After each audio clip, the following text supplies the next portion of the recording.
Perbuatan pembunuhan itu tertulis di kitab perjanjian lama, karena kitab perjanjian lama adalah firman Elohim, firman Tuhan. Dan kata Yesus, kamu ingin membunuhku karena dalam dirimu tidak ada kitab perjanjian lama. Catat ini, 2025 kalian harus sehat semua. Kemudian data nomor 38-nya apa yang dikatakan oleh Yesus? Apa yang kulihat pada Tuhan, itulah yang kukatakan, dan demikian juga kamu yang ingin membunuhku berbuat tentang apa yang kamu dengar dari bapakmu. Jadi Yesus punya bapak yaitu Elohim, dan yang ingin membunuh Yesus juga punya bapak yaitu iblis. Catat itu poin kedua dari Yohanes 8:37 dan 38. Poin ketiga, data nomor 39. Orang-orang ini ketika Yesus berkata bapakmu menginginkan agar engkau melakukan pembunuhan terhadap aku, sementara bapakku tidak menginginkan itu, maka orang-orang Yahudi menjawab, bapak kami adalah Abraham. Mereka ingin mencoba mengelabui Yesus. Kamu mengatakan bapak kami ingin membunuhmu. Tidak, bapak kami adalah Abraham. Lalu Yesus menjawab apa? Jikalau sekiranya kamu anak-anak Abraham, tentulah kamu mengerjakan pekerjaan yang diajarkan oleh Abraham. Adakah Abraham mengajarkan membunuh manusia, menebus dosa?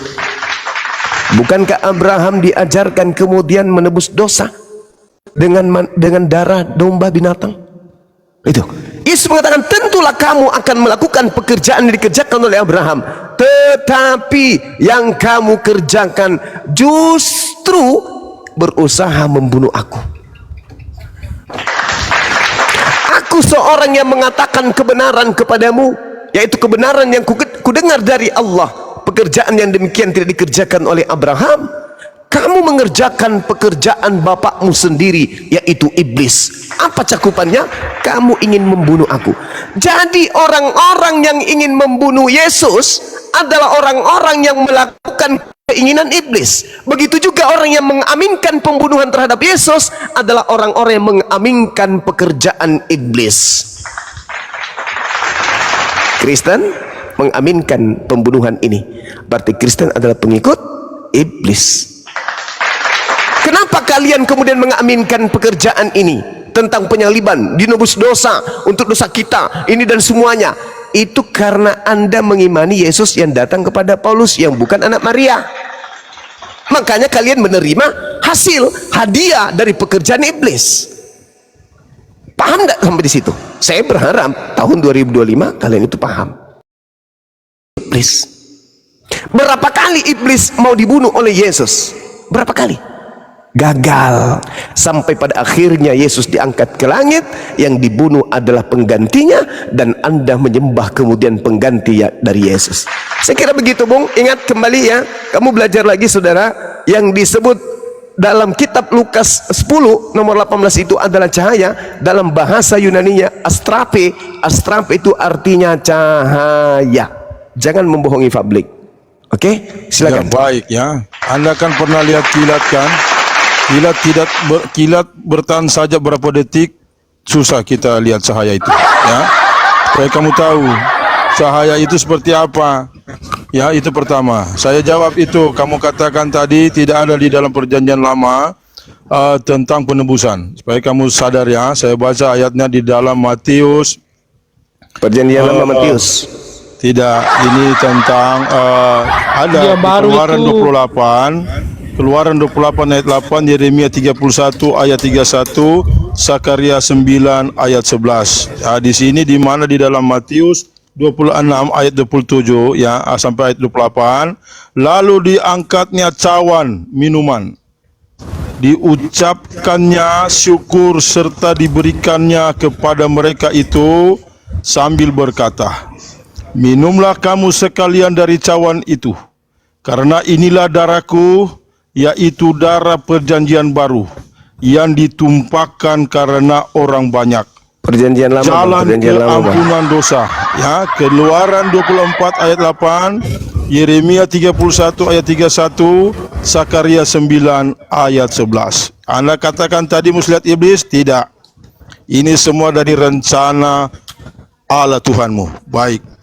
Di sini mus lihat Yudas. Saya baca ya. Di dalam Matius 26 ayat 14 sampai dengan ayat 22. Supaya kamu sadar ya. Kemudian pergilah seorang dari antara ke-12 murid itu yang bernama Yudas Iskariot kepada segala kepala imam, serta berkata, apakah hendak kamu beri aku jikalau aku menyerahkan Yesus kepadamu? Maka mereka itu pun menimbang 30 keping perak baginya. Daripada waktu itu Yudas mencari suatu ketika yang baik akan menyerahkan dia kepada mereka itu. Ayat 17 ya. Pada hari yang pertama daripada hari raya roti yang tiada beragi, datanglah murid-murid itu kepada Yesus, katanya, kemanakah Tuhan suka kami menyediakan bagi Tuhan makanan Paskah? Maka kata Yesus, pergilah kamu ke dalam negeri kepada si anu itu, katakanlah kepadanya itu, kata guru demikian, ajalku sudah dekat, maka di dalam rumahmu aku hendak makan Paskah beserta dengan murid-muridku. Maka diperbuatlah oleh murid-murid itu seperti Yesus berpesan kepada mereka itu, serta menjadikan Paskah itu. Setelah hari malam, duduklah Yesus makan bersama-sama dengan ke-12 murid itu. Sedang mereka itu makan, maka berkatalah Yesus, sesungguhnya aku berkata kepadamu, bahwa seorang dari antara kamu akan menyerahkan aku. Maka berdukacitalah mereka itu amat sangat. Lalu masing-masing pun mulai berkata kepadanya, ya Tuhan, hamba inikah? Maka jawab Yesus serta berkata, bahwa orang yang mencelupkan tangannya ke dalam pinggang sekaligus dengan aku, itulah dia yang akan menyerahkan aku. Maka anak manusia pergi juga, sebab sudah tersurat halnya. Tetapi wahai bagi orang itu yang menyerahkan anak manusia, alangkah baiknya bagi orang itu jikalau tiada ia dilahirkan. Ya, ini rencana Allah Tuhanmu, bukan iblis ya. Karena Yesus sendiri sudah tahu jalan ceritanya dan skenarionya. Baik, puji Tuhan, haleluya. Ya, jadi kebohongan kembali terjadi ya teman-teman. Yang pertama, saya minta nubuat ya, karena Yesus mengatakan, karena tidak peroleh firman di dalam dirimu maka engkau ingin membunuhku. Ini bertentangan dengan Yesus. Jadi saudara sedang mewakili iblis untuk melawan Yesus dengan mengutip dalil-dalil yang tidak sinkron, tak ada hubungannya sama sekali dengan apa yang saya jelaskan kepada saudara. Kita lihat Yeremia 31 nomor 31 yang Anda sebutkan. Sesungguhnya akan datang waktunya, demikianlah firman Tuhan, aku akan mengadakan perjanjian baru dengan kaum Israel dan kaum Yehuda. Kalian bukan kaum Yehuda, kalian bukan kaum Israel. Jadi penipuan demi penipuan tahun 2025 itu sudah harus dihilangkan demi untuk mencerdaskan anak bangsa. Jangan membodohi anak bangsa, ya, nggak boleh. Indonesia harus habis orang-orang bodoh, orang-orang jahil. Harus cerdas semuanya, nggak boleh menjadi pagan. Di sini mengenai perjanjian dengan orang Yahudi, Yehuda dan juga Israel. Jangan tipu-tipu. Kemudian Zakaria 9 nomor 11. Di situ original teksnya Anda lihat, Barij itu bisa mengerti perjanjian, bisa perjanjianmu bukan perjanjianku. Tuhan tidak pernah melakukan perjanjian dengan anak keturunan Abraham dengan memperjanjikan darah manusia. Justru dikatakan dalam Amsal 6 nomor 16, 6 perkara yang dibenci oleh Tuhan, bahkan 7 kekejian dalam hatinya, yaitu menumpahkan darah orang yang tidak bersalah. Keluaran 23 nomor 7 nomor 8, dusta jangan kau umbar-ubarkan. Jangan kau ubar-ubar dusta itu. Jangan kau sebar-sebarkan dusta itu. Orang yang benar jangan kau bunuh. Orang yang tidak bersalah jangan kau bunuh. Sebab aku Tuhan tidak akan membenarkan orang yang bersalah. Jadi jangan mimpi. Langkahi dulu mayatnya Yesus yang berkata di dalam Yohanes 8 bahwasanya orang yang ingin membunuhnya dikarenakan tidak ada firman di dalam dirinya. Nah, saya lanjutkan yang tadi. Tetapi yang kamu kerjakan adalah berusaha membunuh aku. Aku seorang yang mengatakan kebenaran kepadamu, yaitu kebenaran yang kudengar dari Allah. Pekerjaan yang demikian tidak dikerjakan oleh Abraham. Kamu mengerjakan pekerjaan bapakmu si iblis sendiri. Jawab mereka yang ingin membunuh Yesus. Kami ini dilahirkan bukan dari zina loh. Bapak kami satu, yaitu Allah. Kata Yesus kepada mereka, jikalau Allah adalah bapakmu, kamu akan mengasihi aku, sebab aku keluar dan datang dari Allah, dan aku datang bukan atas kehendakku sendiri, melainkan dari Dia yang mengutus aku. Apakah sebabnya kamu tidak mengerti bahasaku? Sebab kamu tidak dapat menangkap firmanku. Iblislah yang menjadi bapakmu dan kamu ingin melakukan keinginan-keinginan bapakmu itu. Dia adalah pembunuh manusia sejak semula. Nah, jadi orang yang ingin membunuh Yesus, bapaknya adalah iblis. Ini jelas. Kata siapa? Kata Yesus. Jadi kebohongan-kebohongan Anda di tahun-tahun yang lalu, tahun 2025 ini tolong jangan lagi diumbar, jangan lagi dipamer depan publik kayak begini. Jangan. Kilat bukan cahaya. Hah? Kilat bukan cahaya. Jadi saudara, sekali lagi saya katakan, saya simpulkan, jangan terlalu panjang kita ya, nanti bingung yang dibawa. Saya simpulkan, orang yang punya misi membunuh Yesus adalah orang yang menjalankan misi iblis. Orang yang menerima penyaliban sebagai konsep keselamatan adalah orang yang menerima hadiah dari iblis. Maka yang kalian sembah adalah iblis, bukan anak Maria yang adalah nabi bagi Bani Israel.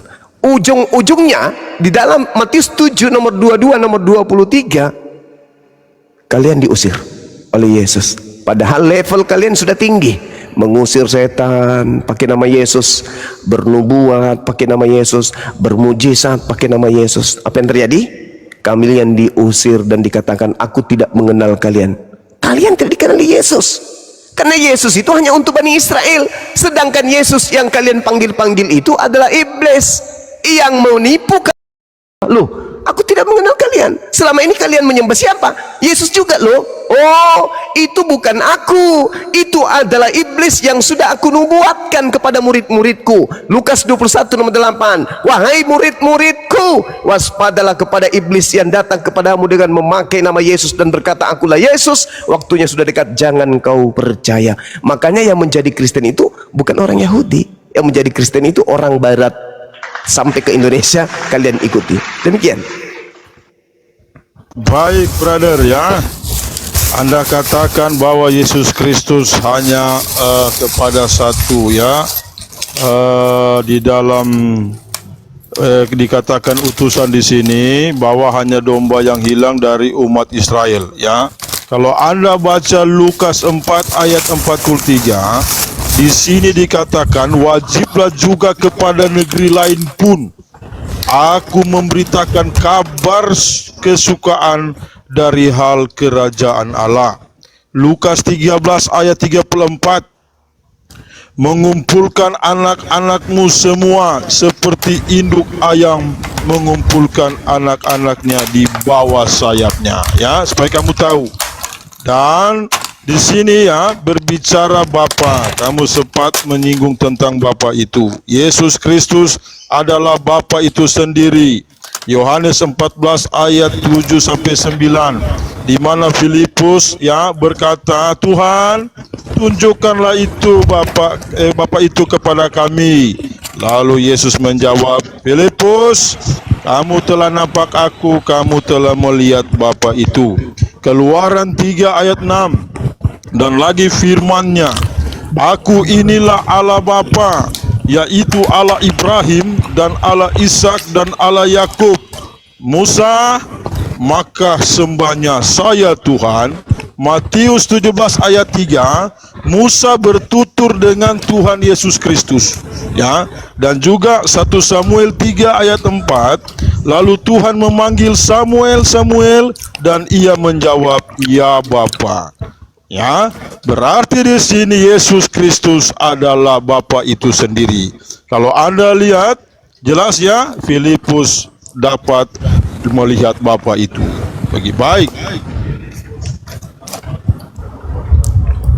Oke, kita lihat di dalam Yohanes 14, data yang Anda coba untuk pakai untuk menipu. Lagi-lagi saya katakan menipu ya, karena itu tidak ada konsep itu kepada Yesus dan kepada murid-muridnya. Anda melihat ketika muridnya berkata, "Guru, Tuhan, tunjukkanlah Bapa itu kepada kami. Itu sudah cukup bagi kami." Apa kata Yesus? "Telah sekian lama aku bersama-sama engkau, Filipus, namun engkau tidak mengenal aku. Barang siapa telah melihat aku, ia telah melihat Bapa. Bagaimana engkau berkata, tunjukkanlah Bapa itu kepada kami? Tidak percayakah engkau bahwa aku di dalam Bapa dan Bapa di dalam aku? Apa yang aku katakan kepadamu, tidak aku katakan dari diriku sendiri." Anda seharusnya sudah paham di situ. Tetapi Bapa yang ada di dalam aku, dialah yang melakukan pekerjaannya. Anda harusnya sudah sadar di situ. Percayalah kepadaku bahwa aku di dalam Bapa dan Bapa di dalam aku. Atau setidak-tidaknya percayalah karena pekerjaan-pekerjaan itu sendiri.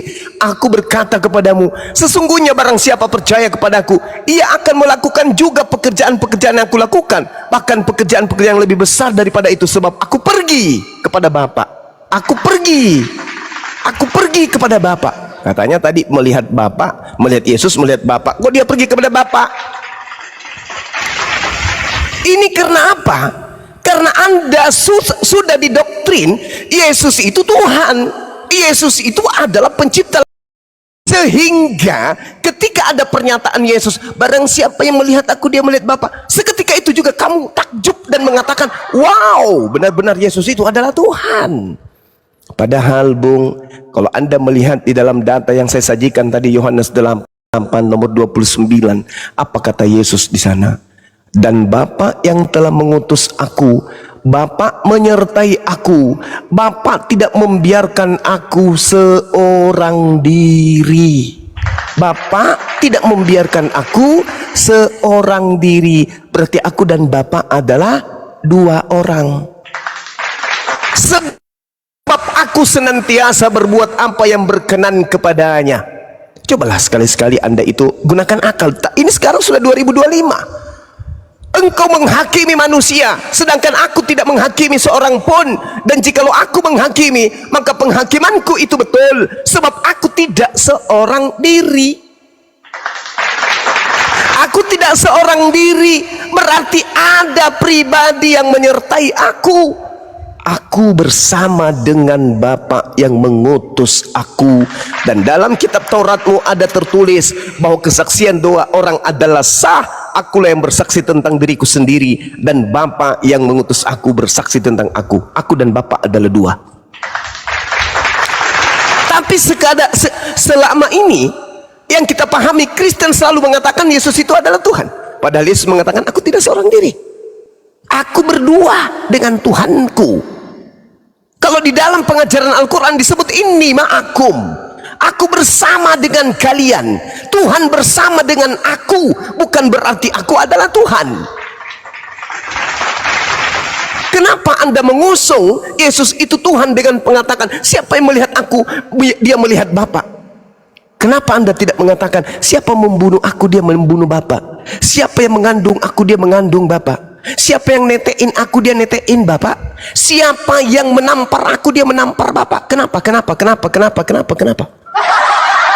hanya pada poin itu saja? Karena sejatinya kalian itu adalah perpanjangan tangan iblis untuk mencuci otak manusia, agar manusia itu menyembah makhluk yang bernama Yesus, yang sebenarnya yang mengajarkan kalian menyembah sosok yang bernama Yesus adalah iblis itu sendiri yang datang kepada Yesus. Saya simpulkan, siapapun di atas muka bumi ini yang mengimani pembunuhan Yesus itu adalah sebuah kebenaran, itu adalah pengikut iblis. Kata siapa? Kata Yesus. Tadi saya sudah terangkan kepada saudara, aku tahu bahwa kamu adalah keturunan Abraham, tetapi kamu berusaha untuk membunuh aku, karena firmanku tidak beroleh dalam dirimu. Ya, tidak beroleh dalam. Ada tamu saya, tidak lama lagi saya balik. Ya. Tunggu ya. Satu kebohongan yang saudara jual di sini, ketika Anda berkata Musa berbicara kepada Yesus, itu orang Yahudi kalau dengar itu muntah darah.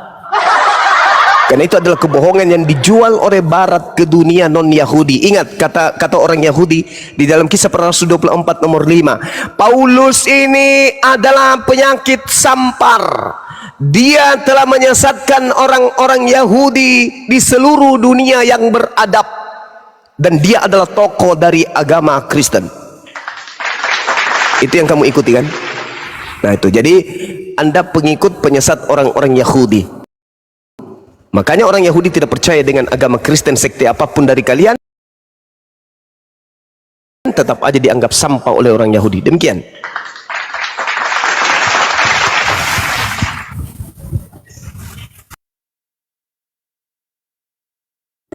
Aku dulu membantu Bapak itu. Di sini tadi ku catat Alkitab ditulis setelah iblis berkarya. Anda Kristen ajaran dari Barat. Adakah ajaran penebus dosa? Apakah enggak tahu Bang Juma di kalian ada penebus dosa?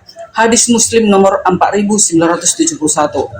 Diterimanya taubat orang yang membunuh banyak manusia di hari kiamat kelak. Sekelompok dan kaum muslimin akan datang membawa dosa mereka sebesar gunung. Lalu Allah mengampuni dosa-dosanya. Kemudian dibebankannya kepada orang Yahudi dan Nasrani. Itu cara kalian untuk apa? Penghapusan dosa. Membawa dosa mereka sebesar gunung. Dosa kalian sebesar gunung akan ditimpakan kepada Nasrani dan Yahudi. Apa itu? Mending seperti kami. Yang menebus kami adalah siapa? Tuhan itu sendiri. Dikatakan di dalam Yesaya 43 ayat 11. Aku adalah Tuhan dan tidak ada juru selamat selain daripada aku. Yesaya 43 ayat 14. Beginilah firman Tuhan penebusmu yang maha kudus Allah Israel. Yesaya 44 ayat 6. Beginilah firman Tuhan Raja penebus Israel, Tuhan semesta alam. Dia penebus. Itulah melalui siapa? Firman-Nya yang menjadi manusia. Itulah Yesus. Yesaya 53 ayat 10. Tetapi Tuhan berkehendak meremukkan dia dengan kesakitan, dan apabila menyerahkan dirinya sebagai korban penebus salah, ia akan melihat keturunannya, umurnya akan lanjut, dan kehendak Tuhan akan terlaksana olehnya. Yesaya 43 ayat 14. Beginilah firman Tuhan penebusmu yang maha kudus Allah Israel. Nah, Allah itu penebus. Sudah ada tercatat di dalam Yesaya. Makanya dikatakan berimanlah engkau kepada kitab-kitab para nabi. Yesaya ini kitab para nabi. Kenapa nggak ada di buku kalian? Makanya kalian nggak tahu tentang penebusan. Karena tidak ada di buku kalian. Tidak ada kitab kalian, kitab Yesaya. Nah begitu. Ayat selanjutnya. Yesaya 52 ayat 3. Sebab beginilah firman Tuhan, kamu dijual tanpa pembayaran, maka kamu akan ditebus tanpa pembayaran juga. Yesaya 53 ayat 5. Tetapi sekarang apakah lagi urusanku di sini? Demikianlah firman Tuhan, umatku sudah dirampas begitu saja. Mereka yang berkuasa atas dia memegahkan diri. Demikianlah firman Tuhan, dan namaku terus dihujat sepanjang hari. Siapa yang menghujat-hujat Tuhan itu sepanjang hari? Kalian kan? Kami nggak menghujatnya. Yesaya 53 ayat 6. Sebab itu umatku akan mengenal namaku, dan pada waktu itu mereka akan mengerti bahwa akulah dia. Akulah dia. Kan itu katanya sih, kata Yesus kepada si Filipus itu, akulah dia. Nah, akulah dia yang berbicara. Ya, aku. 1 Timotius 2, ini perjanjian baru. Tadi semua yang kubacakan di perjanjian lama tentang penebusan. Sekarang 1 Timotius itu dinubuatkan di perjanjian lama, lalu digenapi di perjanjian baru. 1 Timotius 2 ayat 6. Yang telah menyerahkan diri sebagai tebusan bagi semua manusia. Itu kesaksian pada waktu yang ditentukan. Efesus 1 ayat 7. Sebab di dalam dia dan oleh darahnya kita beroleh penebusan, yaitu pengampunan dosa menurut kekayaan kasih karunia-Nya. Ayat 8, yang dilimpahkannya kepada kita dalam segala hikmat dan pengertian. Ayat 9, sebab ia telah menyatakan rahasia kehendaknya kepada kita sesuai dengan rencana kecelakaannya, yaitu rencana kecelakaan dari semua telah ditetapkannya di dalam Kristus. Itulah dia sebagai korban penebus salah di dalam Lukas 22 ayat 44. Dalam ketakutan, Kristus menempatkan dirinya sendiri pada bagian yang harus dilaksanakan, dan ia sedang memasukinya sekarang untuk menyerahkan dirinya sebagai korban penebus salah. Ayat terakhir, Galatia 3 ayat 13. Kristus telah menebus kita dari kutuk hukum Taurat dengan jalan menjadi kutuk karena kita, sebab ada tertulis, terkutuklah yang digantung di kayu salib. Nah, makanya Yesus itu dikatakan seperti itu karena yang dikutuk itu adalah kutuk dosa. Tadinya kita manusia ini karena saking jijiknya Allah itu melihat kita, dosa kita sudah semakin banyak, semakin meninggi sampai menggunung, maka kita harus mempunyai perantara, itulah Yesus Kristus. Begitu guys. Terima kasih. Oke, baik. Jadi yang pertama, Al-Quran sudah menjelaskan bagi umat Islam itu adalah sebuah keuntungan. Menjadi Islam adalah sebuah keberuntungan. Intinya masuk Islam pasti beruntung. Itu dulu. Terlepas bagaimana Kristen memahami hadits, itu karena kelemahan ilmu yang mereka miliki. Kada aflahal mu'minun. Beruntunglah orang-orang beriman. Ini kata Allah. Alladzina hum fi salatihim khashi'un, yaitu orang yang khusyuk di dalam salatnya. Mereka lah orang-orang yang mewarisi, ulaika humul warithun alladzina yarithunal firdaus hum fiha khalidun, yaitu mewarisi surga firdaus, mereka kekal di dalamnya. Ini dulu yang harus dicatat. Belum meninggal umat Islam itu mereka sudah beruntung. Mereka sudah punya warisan di surga. Yang namanya warisan milik kepribadian, hak prerogatif sang pewaris. Kada aflahal mu'minun, beruntunglah orang-orang mukmin dikarenakan mereka memiliki warisan alladzina yarithunal firdaus hum fiha khalidun, yakni akan mewarisi surga firdaus, mereka kekal di dalamnya. Ini yang dicatat dulu. Jadi sebelum umat Islam itu meninggal dunia, mereka sudah punya warisan yang bernama Firdaus. Lalu bagaimana dengan hadis yang tadi? Terang kok dikatakan di sini hadisnya. Jelas kok bagi kita yang beriman, bagi kita yang berakal. Nabi Muhammad SAW bersabda, di hari kiamat kelak, sekelompok dari kaum muslimin akan datang membawa dosa mereka sebesar gunung. Lalu Allah mengampuni dosa-dosanya. Titik. Umat Islam datang membawa dosa sebesar gunung, lalu Allah hapuskan dosa-dosanya. Allah hapuskan dosa-dosanya. Urusan Allah kemudian adalah dosa itu mau dilemparkan ke batu, dosa itu mau dilemparkan ke kucing, ke ayam, ke gajah, ke Kristen, ke Katolik, ke Buddha, Hindu, itu urusan Allah, bukan urusan kami umat Islam. Kemudian Rasulullah mengatakan, setelah dosa-dosa itu dihapuskan, ya umat Islam sudah merdeka dong.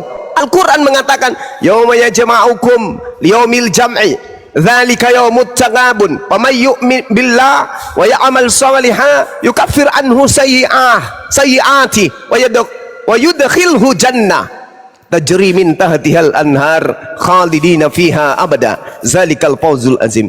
Ingatlah pada hari ketika kiamat Allah mengumpulkan manusia. Itulah hari bagaimana dosa-dosa diungkapkan oleh Allah, dan barang siapa beriman kepada Allah dan mengerjakan kebajikan ketika ia hidup, dia beramal saleh, maka Allah akan menghapuskan dosa-dosanya dan memasukkannya ke dalam surga. Mereka kekal di dalamnya selama-lamanya. Itulah kemenangan yang agung. Jelas ini. Jadi ketika umat Islam mati bawa dosa, datang kepada Allah, sebesar gunung pun dosanya telah dihapuskan oleh Allah. Selanjutnya dosa itu mau dilemparkan ke gunung, dosa itu mau dilemparkan ke rumah, ke gedung, ke sungai, ke laut, ke langit, ke malaikat, ke setan, ke Kristen, itu urusan Allah.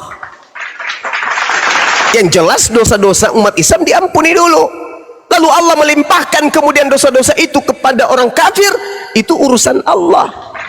Kemudian dibebankannya kepada orang-orang Yahudi dan Nasrani. Lalu kemudian Rauh berkata, aku tidak tahu dari siapa keraguan ini. Abu Darda kemudian berkata, maka hal ini diceritakan kepada Umar bin Abdul Aziz. Lalu beliau bertanya, apakah bapakmu menceritakan hal ini dari Nabi Muhammad SAW? Kemudian sahabat Umar bin Abdul Aziz menjawab, ya, Nabi Muhammad telah menceritakan itu kepada aku. Bahkan Nabi Muhammad SAW bersabda, tidaklah seorang muslim meninggal kecuali Allah akan memasukkan, memperlihatkan ke dalam tempat neraka Yahudi dan Nasrani. Orang-orang Islam ketika meninggal, Allah akan memperlihatkan, ini loh nerakanya orang Yahudi, ini loh nerakanya orang Nasrani. Rasulullah SAW bersabda, tidaklah seorang mukmin meninggal kecuali Allah Azza wa Jalla akan menggantikan tempatnya di neraka dengan orang Yahudi dan Nasrani. Kenapa demikian? Karena Allah telah mengampuni dosa-dosa umat Islam.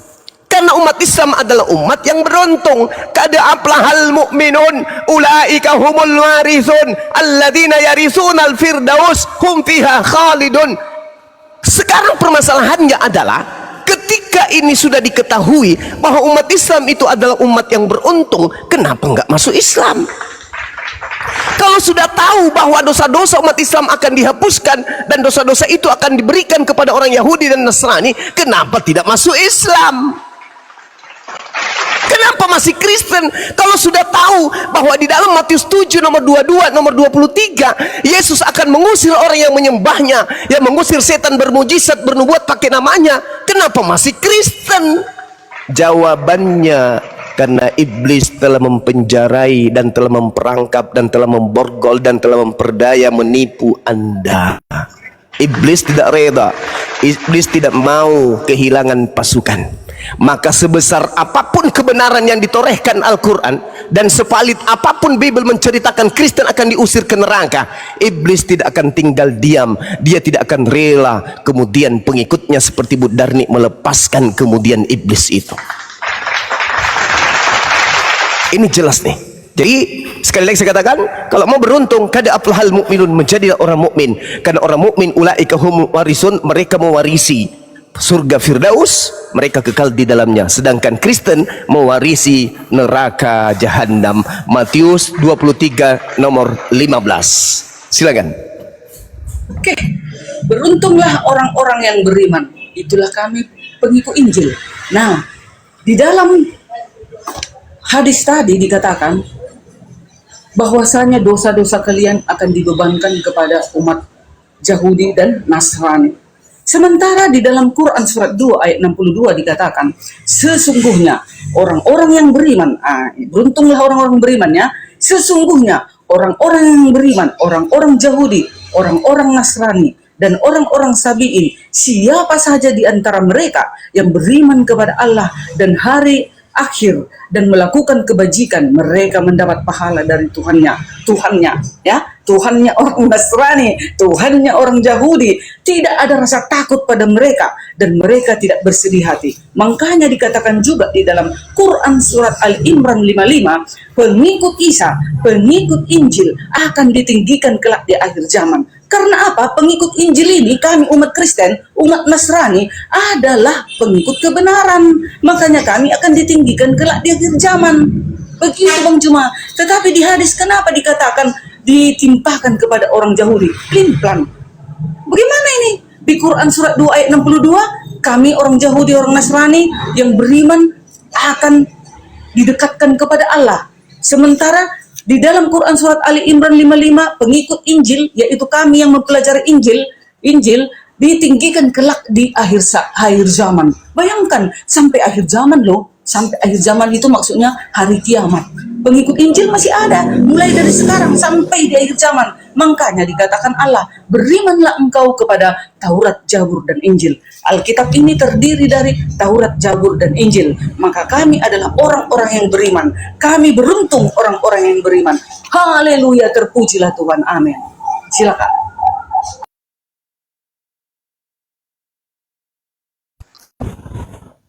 Baik, kita ambil dari data yang pertama terkait dengan orang-orang beriman, kemudian seperti yang digambarkan oleh Ibu Darni dalam surah Al-Baqarah ayat 62. A'udzubillahi minasyaitonirrajim. Innal ladzina amanu wal ladzina hadu wan nasara was-sabiina man amana billah wal yaumil akhir wa amila salihan falahum ajruhum inda rabbihim wala khaufun alaihim wala hum yahzanun. Sesungguhnya orang-orang beriman. Kristen tidak masuk di sini. Kristen tidak masuk di posisi beriman. Orang beriman itu adalah orang yang melampaui keyakinan, berlandaskan akal. Orang beriman adalah orang yang melampaui keyakinan mereka, kepastian daripada keselamatan mereka dengan akal. Orang semua boleh mengatakan dirinya beriman, tetapi iman yang betul, kepercayaan yang betul adalah yang berlandaskan atas akal. Nah, ini yang perlu dipahami oleh saudara Budani. Sabar ya, sabar. Gangguan sedikit. 15 menit, 15 detik. 1, 2, sabar ya. Sabar. Oke. Teman-teman YouTube gimana, aman? Oke, lanjut. Innalladzina amanu, sesungguhnya orang-orang yang beriman. Yang beriman itu adalah orang yang menggunakan dalil firman Allah yang datang kepada Bani Israel dan juga Bani Ismail, yaitu orang-orang Yahudi. Orang-orang Yahudi pengikut siapa? Nabi Musa. Orang-orang Nasrani adalah pengikut Nabi Isa. Sedangkan Anda bukan pengikut Nabi Musa, bukan pengikut Nabi Isa. Anda adalah pengikut makhluk halus yang datang kepada Paulus. Beriman kepada Allah dan melakukan kebajikan. Kalian tidak melakukan kebajikan, kalian menyembah anak orang. Melandaskan Anda adalah kaum kafir. Mereka semua mendapatkan pahala dari Tuhannya dan tidak ada rasa takut pada mereka dan mereka tidak bersedih hati. Sekali lagi, ini tak ada sedikit pun Kristen di sini. Tidak ada Kristen yang dijelaskan di dalam surah Al-Baqarah ayat 62. Lalu kemudian terkait dengan data yang Ibu katakan di dalam Al-Quran surah Ali Imran ayat 55 tadi, Isqalallahu ya Isa inni mutawaffika wa rafi'uka ilayya wa mutahhiruka minal ladina kafaru wa ja'ilul ladina taba'uk fauqal ladina kafaru ila yaumil qiyamah. Dalilnya begitu. Maaf saya ditegur kalau saya salah ayat. Di situ Allah Subhanahu wa taala berfirman kemudian, wahai Isa, aku mengambilmu, aku mengangkatmu kepadaku. Tidak ada penyaliban. Nabi Isa diangkat. Mazmur 91. Nabi Isa diangkat, tidak terjadi penyaliban. Kristen terjadi penyaliban. Jadi di sini bukan orang-orang Kristen, justru Nabi Isa dibersihkan tadi orang-orang kafir melalui lisan Nabi Muhammad sallallahu alaihi wasallam dan umatnya. Isqalallah ya Isa inni mutawaffika wa rafi'uka ilayya wa mutahhiruka minal ladina kafaru wa ja'ilul ladina tama'uk fawqal ladina kafaru ila yaumil qiyamah summa ilayya marji'ukum fa ahkumu bainakum fima kuntum fihi takhtalifun. Subhanallah.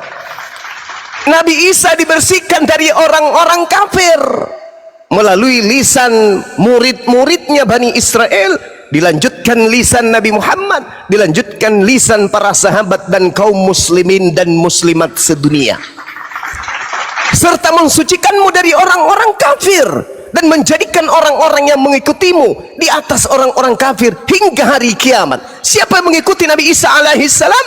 Umat Islam rahmatan lil alamin. Kemudian kepadaku engkau kembali, lalu aku beri keputusan tentang apa yang kamu perselisihkan. Nah, Allah terkait dengan orang-orang kafir, walladzina kafaru lahum naru jahannam. Jadi kalau umat Islam kada aflahal mu'minun, kata Allah, ulaika humul warithun alladzina yarithunal firdaus hum fiha khalidun. Orang-orang beriman, orang-orang Islam, orang-orang mukmin, mereka itu adalah orang yang mewarisi firdaus, mereka kekal di dalamnya. Sedangkan orang-orang kafir juga ada warisan, yaitu warisan neraka. Walladzina kafaru lahum naru jahannam. Dan orang-orang kafir bagi mereka adalah jahannam. Apa kata Allah? La yuqda alaihim fayamutu wa la yukhaffafu anhum min azabiha kadzalika najzi kulla kafur. Itu kata Allah, kulla kafur, kata Allah. Dan mereka tidak dibinasakan hingga mereka mati, dan tidak diringankan dari asap mereka sedikit pun. Demikianlah Allah membalas setiap orang-orang yang sangat kafir. Ini adalah sesuatu yang sangat fatal. 2025 orang Kristen harus menyadari itu, bahwa yang disembah mereka itu adalah bukan Nabi Isa. Yang disembah itu adalah orang yang kemudian mengatasnamakan Nabi Isa, tapi sesungguhnya mereka adalah makhluk gaib yang kemudian Yesus pun sudah menubuatkan bahwa bahkan Al-Quran pun sudah menjelaskan, wa ikhwanuhum yamuddunahum fil gayyi thumma la yukasirun wa ayyaduna illa syaitanan marida. Sesungguhnya yang mereka sembah adalah iblis yang terkutuk, iblis yang durhaka. Jelas ini. Yesus juga mengatakan kepada muridnya, ingat Bu Darni, 15 detik terakhir, ketika Yesus tampil di tengah-tengah Bani Israel sebagai guru, Yesus memiliki murid. Tidak ada satupun muridnya orang Batak, tidak ada satupun muridnya orang Jawa, tidak ada satupun muridnya orang Makassar. Semua murid-muridnya adalah Bani Israel. Dan Yesus berpesan, waspadalah kepada non-Yahudi yang datang dengan memakai nama Yesus dan berkata, akulah Yesus, waktunya sudah dekat, jangan kamu percaya. Ketika Yesus mengajarkan muridnya jangan percaya, beberapa tahun kemudian ke depan, di luar Yahudi, ketika datang orang mengaku Yesus, justru dipercaya. Kalianlah penerus orang tersebut. Saya kira demikian. Silakan lanjut lagi makan siang. Lalu Quran surat 2 tadi ayat 62, ayat ini tidak termasuk Kristen. Nah, pengikut Injil itu saya menurut kami, kekristenan kami, ya. Tadi kan itu framing kalian. Sekarang ini kan keimanan kami. Pengikut Injil itu adalah kami umat Kristen. Hanya orang Kristen yang pemegang Injil. Nah sekarang kalau bukan orang Kristen yang mengikut Injil, kan nanti akan ditinggikan kelak di akhir zaman. Jadi siapalah itu dari sekarang? Sekarang mana kelompoknya itu yang pengikut Injil itu? Itu satu ya, pertanyaan nanti Bang Juma jawab. Lalu di sini Nabi Isa, Bang Juma bilang diangkat. Sekarang sewaktu masa apa dia diangkat itu? Dan siapa yang diserupakan itu? Di mana dalilnya bahwasanya bukan dia yang disalib itu, tetapi diangkat? Dalam masa apa dia? Maka dia diangkat. Nah, ya, dua pertanyaan. Yang ketiga, pertanyaan kenapa Nabi Isa itu tidak ada satu murid Yesus di luar Israel, tidak ada murid Yesus, kan begitu? Yes, memang benar. Di luar dari Bani Israel tidak ada murid Yesus yang awal, mula-mula, ya. Mula-mula kan Yesus itu diturunkan ke Bani Israel. Maka dikatakan di dalam Matius 28 ayat 19 ke seluruh dunia. Di dalam Markus dikatakan ke segala makhluk yang berakal, ya kan? Lalu dikatakan sampai ke ujung bumi. Dikatakan seperti itu. Jadi awalnya kami juga percaya Yesus itu awalnya memang bukan sama orang Batak awalnya, tetapi kepada Bani Israel. Tetapi karena Yesus mencintai manusia-manusia di luar dari Bani Israel, makanya sebelum dia terangkat ke surga, dia sempat mengatakan kepada murid-muridnya agar pergi mengabar ke seluruh bangsa. Makanya sampai kepada kita, ke Medan, ke Siantar, ke Samosir, atau kemanapun itu daerah-daerahnya, makanya ada para penginjil. Maka sampailah itu. Jadi kalau manusia tidak menginjil, maka kita akan dituntut pertanggungjawaban kita untuk penginjilan. Itu saja Bang Juma. Jadi aku nggak usah banyak pertanyaan, hanya yang kedua tadi. Apa ayat ini tidak termasuk Kristen, penginjil Injil, ya kan? Di mana sekarang pengikut Injil itu? Padahal nanti sampai akhir zaman akan ditinggikan. Yang mana itu? Mana kelompoknya yang pengikut Injil itu? Kalau kami merasa kami pengikut Injil, tapi kalau kalian mengatakan kami orang Kristen nggak pengikut Injil, ya sah-sah saja. Nanti saja hakim yang adil turun. Nah gitu. Silakan. Oke, baik. Jadi pertanyaannya sangat baik. Allah Subhanahu wa ta'ala menjelaskan di dalam Al-Quranul Karim, A'udzubillahi minasyaitonirrajim, Nazzala 'alaikal kitab bil haqq musaddiqan lima baina yadayhi wa anzalat Taura wal Injil. Allah menurunkan Al-Quranul Karim kepadamu wahai Nabi Muhammad yang mengandung kebenaran, membenarkan kitab-kitab sebelumnya dan menurunkan Torah dan juga Injil. Bu Darni kemudian bertanya, mana Injil itu dan siapa pengikutnya? Injil itu datang kepada Nabi Isa alaihi salam. Nabi Isa datang di tengah-tengah Bani Israel, bukan datang kepada Kristen tapi kepada Bani Israel. Wa iz qala Isa bin Maryam ya Bani Israel inni rasulullahi ilaikum musaddiqan lima baina yadayya minat Torah wa mubashiran bi rasuli ya'ti min ba'di ismuhu Ahmad falamma ja'ahum bil bayyinati qalu hadza sihrun mubin. Injil yang dimaksud di sini adalah Injil yang dimana Nabi Isa alaihi salam memberitakan kabar gembira kepada pengikutnya Bani Israel bahwa setelahku nanti akan datang seorang utusan lain yang mengabarkan tentang kebenaran bernama Ahmad. Kata Al-Quran, ketika kemudian Rasul itu datang, kata Nabi Isa kepada mereka dengan membawa bukti-bukti yang nyata, mereka kemudian menolak Nabi tersebut, bahkan mengatakannya sebagai tukang sihir yang nyata. Nabi Isa berkata kemudian di dalam Injil, wa iz qala Isa bin Maryam ya Bani Israel, wahai Bani Israel, inni rasulullahi ilaikum, saya ini adalah rasul untuk kalian yang membenarkan kitab Taurat sebelumku, yang datang kepadaku sebelumku, dan kemudian aku memberitakan kabar gembira akan datangnya seorang penolong lain setelahku bernama Nabi Muhammad. Dan kata Nabi Isa, ketika Nabi itu datang membawa bukti-bukti yang nyata, orang-orang kafir akan mengatakan ini adalah sihir yang nyata. Terbukti hari ini. Apa dikatakan Nabi Isa pada zamannya terbukti hari ini. Kalau Anda mengatakan Anda pengikut Injil, berarti Anda akan mengimani segala firman yang Yesus ajarkan ke tengah-tengah Bani Israel. Markus 1 nomor 14, sesudah Yohanes ditangkap, datanglah Yesus ke Galilea memberitakan Injil Allah.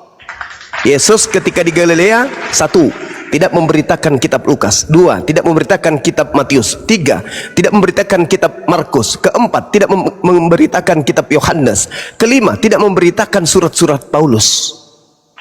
Berarti Yesus memberitakan apa?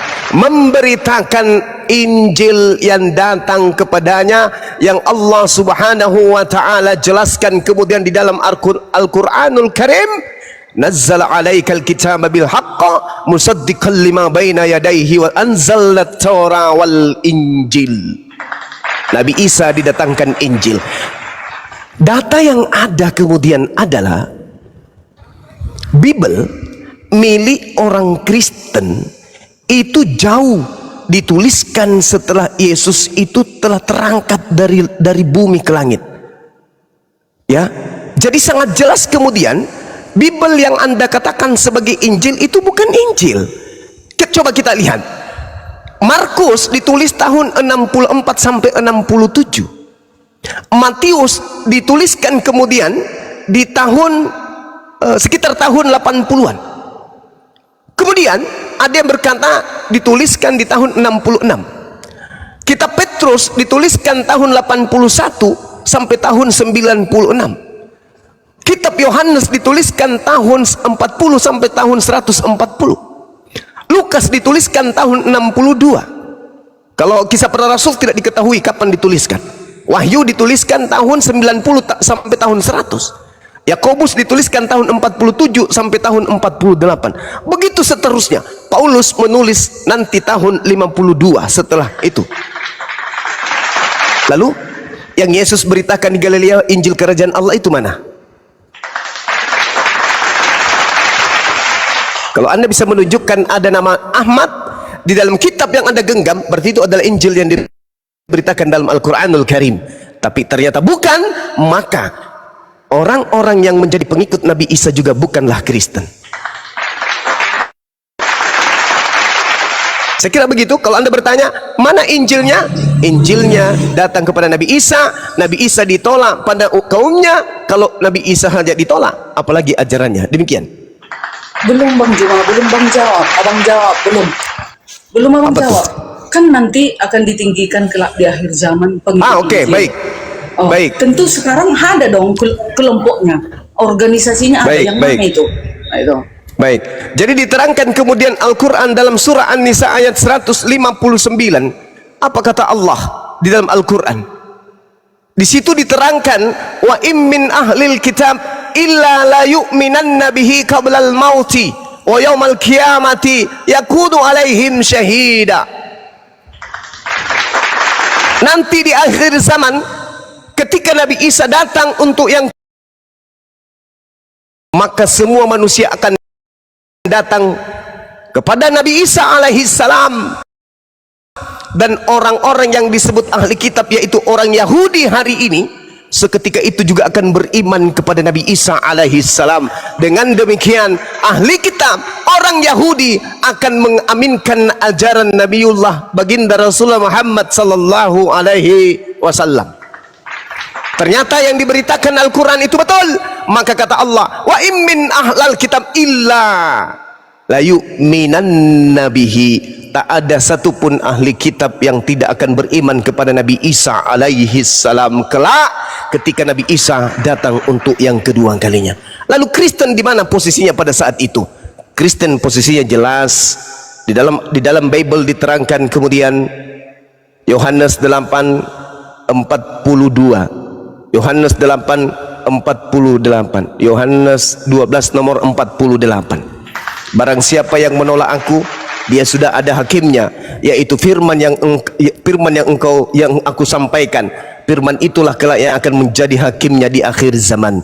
Ketika Yesus datang memberitakan Injil di Galilea, dia tidak pernah membawa kitab-kitab Roma. Yang dikatakan adalah Yohanes 17:8. Segala firman yang engkau berikan kepadaku telah aku sampaikan kepada mereka, dan mereka telah menerimanya, dan mereka percaya dengan pasti bahwa engkaulah yang telah mengutus aku. Berarti ahli kitab yang mengaminkan dan mengimani Yesus sebagai Rasulullah, utusan Allah, akan diselamatkan oleh Allah. Jadi ketika ada yang bertanya, siapakah mereka nanti yang akan diselamatkan yang pengikut Nabi Isa? Nabi Muhammad sallallahu alaihi wasallam mengajarkan umatnya untuk beriman kepada Nabi Isa alaihi salam, bahwa Nabi Isa adalah utusan Allah kepada Bani Israel. Matius 15 nomor 24, aku diutus hanya kepada Bani Israel. Umat Islam mengaminkan itu, maka yang dimaksud diselamatkan di sini adalah pengikut daripada para nabi, termasuk Nabi Isa alaihi salam. Seperti itu saudara. Jadi bagaimana dengan Kristen nasibnya? Matius 7 nomor 22 sampai nomor 23. Enyahlah daripadaku kalian semua pembuat kejahatan, aku tidak mengenal kalian, kalian semua adalah pembuat kejahatan. Kok bisa kayak begitu ya Bang Suma? Padahal kan siang malam kami ini berdoa, bahkan guru-guru kami sampai bermujizat loh, ngusir setan malah. Banyak orang yang disembuhkan dengan doa-doa mereka. Kok bisa kayak gitu ya Bang Suma? Ya dalilnya kembali ke poin itu. melainkan mereka yang melakukan kehendak Bapakku yang ada di langit. Apa kehendak Bapakku? Hukum Taurat. Jangan ada ilah lain di hadapanku.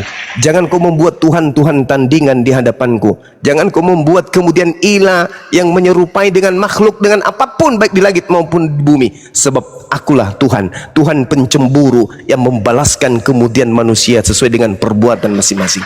Ini jelas ini. Ini jelas sebenarnya. Sekira gitu, silakan.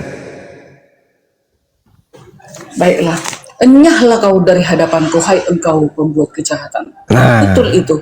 Yang dienyahkan itu orang-orang yang merubah-rubah hukum. 10 hukum ini harus kita lakukan di sepanjang hidup kita.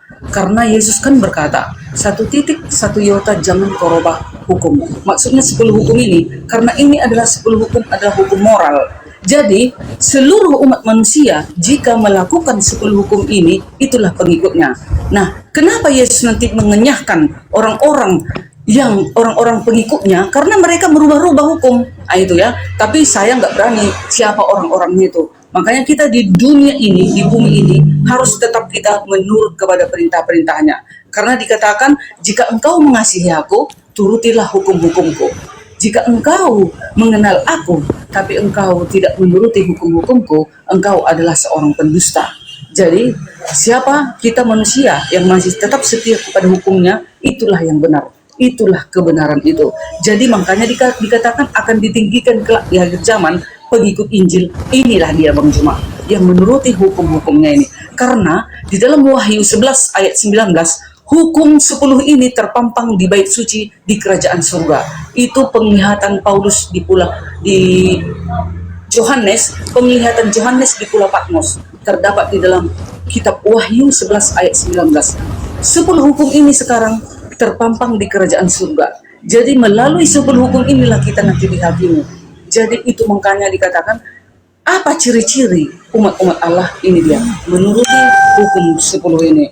Dan di dalam kami kekristenan, menuruti hukum dan setia kepada Yesus dan percaya beriman kepada Yesus Tuhan dan Juru Selamatmu. Maka jika dia nanti datang, kan Yesus yang datang nih hari kiamat, dia akan menghakimi seluruh bumi. Ayatnya terdapat di dalam Yohanes 9 ayat 39. Aku akan datang ke dunia untuk menghakimi. Nah, siapa yang dihakimi? Orang-orang yang tidak setia dengan 10 hukum dan tidak melakukan dengan kasih. Itu yang akan dihajar Yesus ya, akan dicampakkan. Makanya ada ayat di dalam Wahyu 20 ayat 10, nabi palsu itu bersama dengan iblis dan pengikutnya akan dicampakkan ke dalam lautan api yang menyala-nyala. Itu dia Bang Juma. Jadi kami umat Kristen yang masih setia kepada Injil dan hukum Allah, itulah nanti yang akan dibawa Yesus ke dalam kerajaannya. Maka dikatakan Yesus, aku akan pergi kepada Bapa, di mana aku berada, engkau pun berada. Aku akan datang menjemput engkau. Jadi nanti hari kiamat, jika Yesus datang, siapa yang akan dijemput? Itu tadi, yang setia kepada hukum-hukumnya dan melakukan dengan kasih. Itu Bang Jemaat. Oke, baik. Jadi Yesus datang menghakimi. Yang datang menghakimi ini adalah anaknya Maria, anak dari seorang perawan. Itulah yang akan datang menghakimi. Yang disembah Yesus pada zaman itu sudah ngumpet dia, udah ngumpet. Yang disembah Kristen maksudku itu udah ngumpet. Yesus yang disembah Kristen itu ngumpet, sembunyi dia. Udah dilempar ke neraka sesuai dengan data yang dibacakan Ibu Darni. Iblis dan nabi palsunya sudah dilempar ke neraka. Aku datang ke dalam dunia untuk menghakimi. Itu anak Maria. Menghakimi orang-orang yang mempertuhankan dirinya. Matius 7 udah jelas itu. Tidak setiap orang yang memanggil aku Tuhan akan masuk ke dalam kerajaan langit, melainkan dia yang melakukan kehendak Tuhanku yang ada di langit. Itu kata Yesus. Itu kata Yesus. Aku datang ke dunia untuk menghakimi. Benar, dia datang untuk menghakimi. Anak Maria ini akan datang. Siapa yang menganggapnya utusan Tuhan, selamat. Siapa yang berpura-pura mulutnya mengatakan utusan Tuhan, praktiknya dia Tuhan kan, itulah yang akan dilemparkan ke dalam api neraka yang menyala-nyala bersama dengan Yesus palsu dan nabi palsu. Matius 24 nomor 24. Sebab Yesus palsu dan nabi palsu akan datang dan akan melakukan mukjizat sekiranya mungkin, menyesatkan orang-orang pilihan juga. Orang-orang pilihan. Orang-orang pilihan ini siapa? Murid-murid Yesus. Murid-muridnya Yesus sebisa mungkin juga disesatkan oleh iblis. Kalau murid Yesus aja disesatkan oleh iblis, apalagi orang-orang setelahnya. Ini yang perlu dicermati oleh Ibu Darni dan teman-teman Kristen. Tidak ada yang selamat kecuali yang melakukan kehendak Bapa. Bapa itu Tuhan. Waspadalah kepada nabi-nabi palsu yang datang kepadamu dengan menyamar seperti domba, padahal mereka adalah serigala yang buas. Dari buahnya kau dapat mengenal mereka. Jadi murid Yesus ditanyai oleh Yesus, muridku, tengok keluar. Apabila kau melihat ada orang di luar Yahudi memanggil aku Tuhan, bernubuat pakai namaku, bermujizat pakai namaku, mengusir setan pakai namaku, itu adalah buah dari pengikut nabi palsu. Jadi intinya di situ Yahudi dan non Yahudi. Kenapa? Waspadalah kepada nabi-nabi palsu yang datang kepadamu menyamar domba. Domba itu gelar untuk Bani Yakub. Tidak boleh bergelar domba di luar Bani Yakub. Yeremia 50 nomor 17, yang digelari domba hanya Bani Yakub. Jadi kalau ada non Bani Yakub ngaku domba, itulah serigalanya.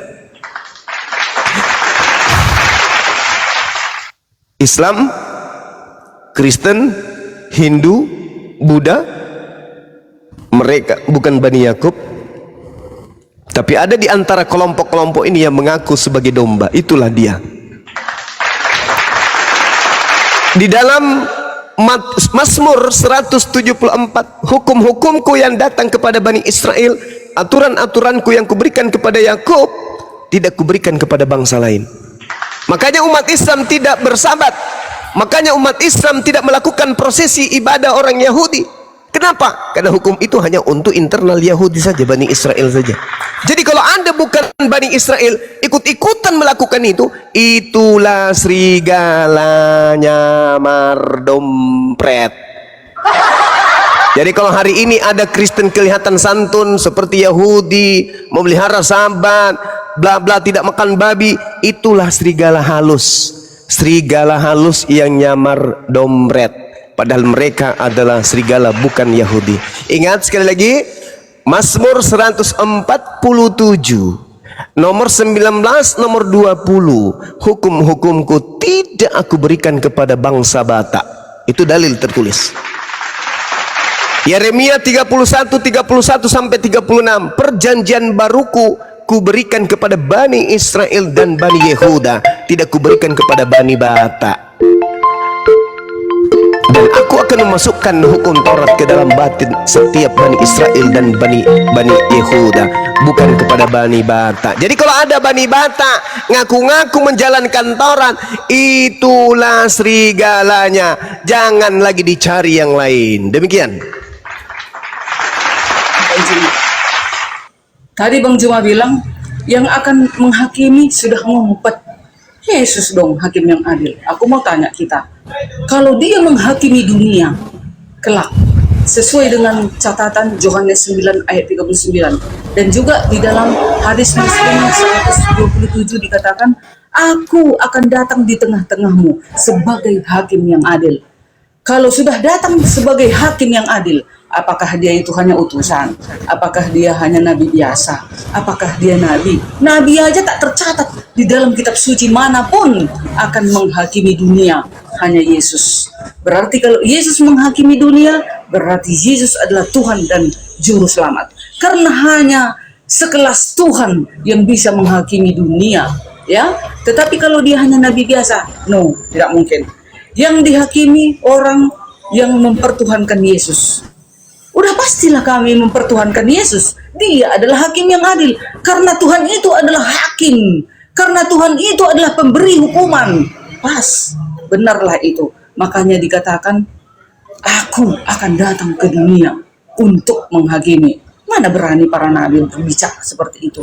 Lalu dikatakan lagi di dalam 1 Korintus 5 ayat 10, semua manusia akan dihadapkan ke tahta pengadilan Yesus. Mana ada dihadapkan ke tahta pengadilan Abraham, Musa, atau siapapun para nabi? Gak ada ayatnya. Mereka akan nanti mengikuti Yesus. Yesus semua mengendalikan, karena nanti dia yang akan datang bersama para malaikatnya di awan-awan. Jadi kami sudah benar. Dari buahnya lah engkau mengenal dia. Umat-umat Kristen dan ajaran Paulus dan ajaran Yesus tidak pernah mengajarkan boleh mengawini banyak wanita, boleh membunuh, boleh memenggal kepala orang, boleh memotong jari-jarinya, boleh mengawini laki-laki dan laki-laki, boleh mengawini perempuan dan perempuan. Gak ada dalilnya.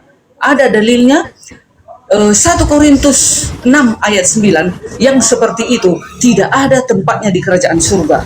Jadi ajaran Yesus itu semuanya benar. Ajaran Yesus itu semua dijalankan dengan kasih. Itulah buah-buahnya. Ajaran Yesus itu adalah kasih, sukacita. Ada lagi? Oke. Udah ya. Nah, jadi gini.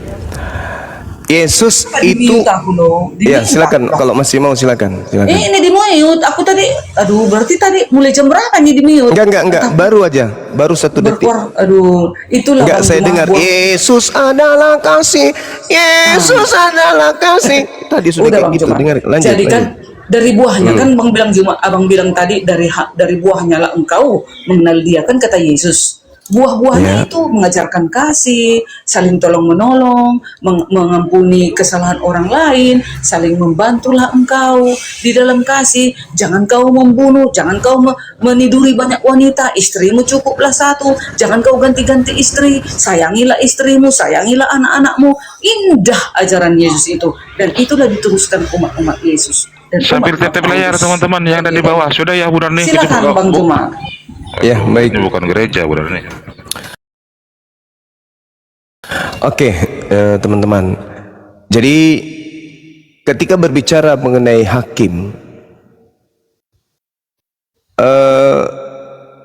tidak hanya Yesus yang hakim. Di dalam Keluaran 2:14 Musa juga menjadi hakim. Lalu kemudian Samuel juga diperintahkan sebagai hakim kepada orang Israel. 1 Samuel 7:15, Yohanes 5:30, Yesus sebagai hakim memang. Tetapi kemudian Yesus sendiri yang menerangkan bahwa aku tidak menjadi hakimnya, sebab aku datang bukan untuk menjadi hakim dunia, melainkan untuk menyelamatkannya. Saya bacakan datanya supaya 2025 ini kita tidak lagi kemudian mendengarkan konsep doktrin pembodohan terhadap akal sehat. Yohanes 12:44 sampai nomor 50. Coba yang punya Bible dibuka. Tetapi Yesus berseru dengan berkata, barang siapa percaya kepadaku, ia bukan percaya kepada aku, tetapi kepada Dia yang mengutus aku. Dan barang siapa melihat aku, ia melihat Dia yang telah mengutus aku. Aku telah datang ke dalam dunia sebagai terang, supaya setiap orang yang percaya kepada aku jangan tinggal di dalam kegelapan. Dan jikalau seorang mendengarkan perkataanku tetapi tidak melakukannya, aku tidak menjadi hakimnya. Sebab aku datang bukan untuk menghakimi dunia, melainkan untuk menyelamatkannya. Barang siapa menolak aku dan tidak menerima perkataanku, ia sudah ada hakimnya, yaitu firman yang telah kukatakan. Itulah akan menjadi hakimnya pada akhir zaman. Sebab aku berkata-kata bukan dari diriku sendiri, tetapi Bapa yang mengutus aku. Dialah yang memerintahkan aku untuk mengatakan apa yang harus aku katakan dan aku sampaikan. Dan aku tahu bahwa perintah-perintahnya Bapa adalah hidup yang kekal. Jadi apa yang aku katakan, aku menyampaikannya sebagaimana yang difirmankan oleh Bapa kepada aku. Yesus turun kemudian. Takatak takatak takatak takatak takatak takatak. Baca Matius 24 nomor 30. Apa yang dikatakan oleh Yesus di sana? Pada waktu Yesus akan nampak sebagai tanda anak manusia di langit, dan semua bangsa di bumi akan meratap. Kenapa seluruh bangsa di bumi akan meratap? Karena kedatangan Yesus yang kedua itu akan mendatangkan huru-hara, detik-detik datangnya kehancuran bumi ini. Datangnya Yesus yang kedua adalah tanda akan berakhirnya kehidupan di bumi. Maka seluruh manusia di atas muka bumi ini panik sepanik-paniknya, dan mereka semuanya akan meratap kepada pencipta langit dan bumi. Mereka manusia akan melihat Yesus itu datang di atas awan-awan di langit dengan segala kekuasaan dan kemuliaan Tuhan yang dia datang. Dan ia akan menyuruh keluar malaikat-malaikatnya dengan meniup sangkakala yang dahsyat bunyinya. Dan mereka akan mengumpulkan orang-orang pilihannya dari keempat penjuru bumi, dari ujung langit satu ke ujung langit yang lain. Ini adalah tanda kedatangan Yesus yang kedua. Jadi yang mengaku pernah kedatangan Yesus di Pulau Patmos, di padang gurun, pada saat dia umroh, pada saat dia tidur, pada saat dia sujud, pada saat dia di rumah sakit, itu semua adalah bohongan. Yesus tanda kedatangannya adalah detik-detik hancurnya bumi ini. Yesus akan datang di awan-awan, bukan hanya didengar dan dilihat oleh seorang atau sekelompok orang saja, tapi seluruh umat manusia di muka bumi pada saat kedatangan Yesus itu akan kemudian datang meratap di hadapan Tuhan. Haleluya, terpujilah Yesus. Nah, ini dia. Jadi Yesus itu bertanda akan datangnya kiamat. Dia adalah Nabiullah yang diutus kemudian oleh Allah untuk menghakimi orang-orang stupid dan bahlul yang menganggapnya Tuhan, yang menganggapnya pernah datang, padahal kedatangan yang kedua belum ada, apalagi kedatangan yang ketiga, yang keempat, yang kelima, yang keenam, yang ketujuh, yang ke-8, ke-9, yang ke-10. Ini orang-orang bahlul yang tidak mengerti paham Bibelnya sendiri. Yesus itu berkata, waspadalah ketika ada orang berkata kepadamu, Yesus ada di sini loh, Yesus ada di sana loh, jangan kau percaya, sebab kedatanganku yang kedua, semua manusia di atas muka bumi ini akan meratap kepada Tuhannya, bukan meratap kepada Yesus, meratap kepada Tuhan. Karena kenapa? Karena utusan Tuhan yang bernama Yesus itu telah datang menandakan kiamat telah datang. Nah, ini bukti bahwa Kristen ini akan diusir, karena ternyata Kristen mengaminkan adanya Yesus yang datang kepada Pulau Patmos lah, kepada gurun lah, pada saat ke Damsik lah. Itu bullshit, itu Yesus palsu. Makanya dia turun ke bumi untuk menghakimi pengikut si Yesus palsu ini. Ini yang perlu dipahami. Kalau kami umat Islam, no coalan, tidak ada permasalahan sedikit pun. Kedatangan Nabi Isa adalah bukti kemenangan umat Islam yang menandakan bahwa wa immin ahlal kitab illa la yu'minanna bihi qablal maut wa yaumal qiyamati yakunu alaihim syahida. Itu adalah kemenangan bagi umat Islam ketika mereka menuduh Nabi Isa alaihissalam itu dibunuh, tapi Allah mengatakan barrafa'ahullahu ilaihi wa kana Allahu azizan hakima. Allah menyelamatkan Nabi Isa dari pencobaan pembunuhan oleh orang-orang kafir. Kemudian Allah maha perkasa lagi maha bijaksana. Subhanallah. Dia datang kemudian yang kedua kalinya untuk menyatakan, yang kau bunuh itu bukan aku loh, yang kalian sembah itu bukan aku loh, enyahlah daripadaku, kalian semua adalah pembuat kejahatan. Sekira demikian. Tadi Bang Juma bilang Musa Samuel adalah Bu Darmi. Oh, oke, silakan. Ya Bu Darmi sama Pak Mener, makasih banyak udah bisa layani dengan baik itu. Iya, Cuma baik. saran, lain kali nggak usah naiklah Bu. Biarkan Pak Suma ini. Kenapa nggak dibiarkan curhat dulu? Ya, saya mau tanggapi dulu, brother. Usah guru dah, nggak usah kayak gitu. Yang brother katakan itu ya tentang cahaya tadi.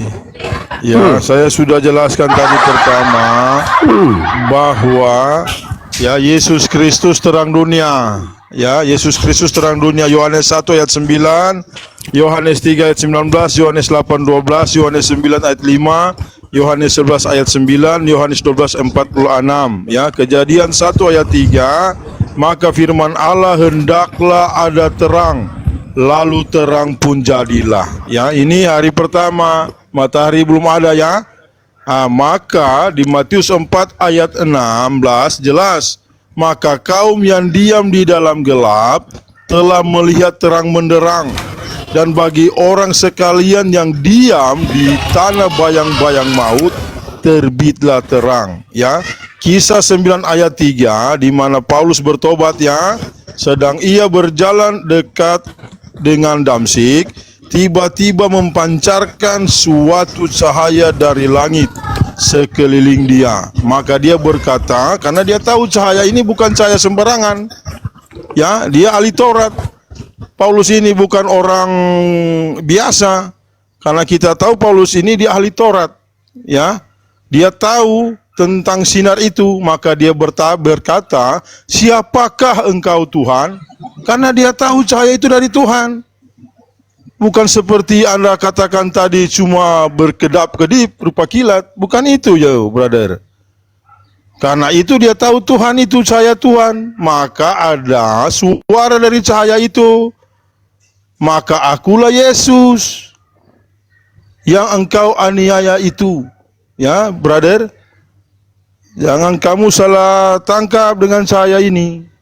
Karena definisinya yang Anda bawa tadi itu akan datang tanda-tanda. Kalau ada orang mengatakan Yesus ada di sana, Yesus ada di barat, utara, selatan, nah jangan percaya. Ya, itu dia datang seperti kilat dari timur memancarkan ke barat. Kalau Anda baca dalam Alkitab kami, jangan tafsir begitu ya, brother. Demikian, terima kasih, lanjut. Haleluya, puji tukang anak tukang kayu. Jadi gini ya saudara ya, Yesus itu terang, betul. Makanya Kristen ini kenapa hidup di kegelapan? Yesus itu terang, jelas sekali. Yesus yang kumaksud ini anak Maria ya, anak perawan yang lahir di tengah-tengah Bani Israel, mengajarkan keselamatan kepada Bani Israel, bukan yang datang kepada Paulus mengajarkan Paulus untuk menyembah dirinya. Beda. Jadi Yesus itu terang. Dia mengatakan apa kepada Bani Israel? Akulah jalan, akulah kebenaran, akulah hidup. Tidak ada orang yang sampai kepada Tuhan tanpa melalui aku. Itu ucapan Yesus kepada Bani Israel.